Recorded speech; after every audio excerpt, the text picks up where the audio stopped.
حافظ عبد الرحمن ابن مولانا عبد المعيد صاحب شنگری. أعوذ بالله من الشيطان الرجيم. بسم الله الرحمن الرحيم. وقضى ربك ألا تعبدوا إلا إياه وبالوالدين إحسانا إما يبلغن عندك الكبر أحدهما أو كلاهما فلا تقل لهما أف ولا تنهرهما وقل لهما قولا كريما واخفض لهما جناح الذل من الرحمة وقل رب ارحمهما كما ربياني صغيرا.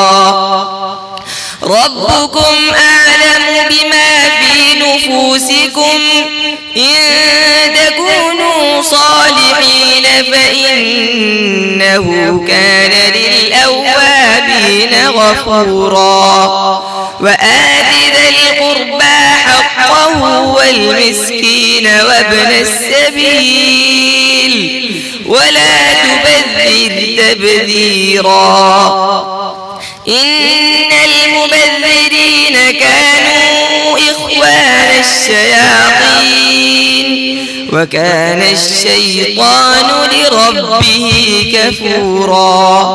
وإما تعرضن عنهم ابتغاء رحمة من ربك ترجوها فقل لهم قولا ميسورا.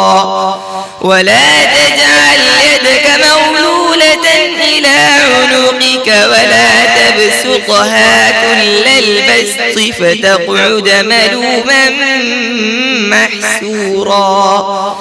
إن ربك يبسط الرزق لمن يشاء ويقدر إنه كان بعباده خبيرا بصيرا.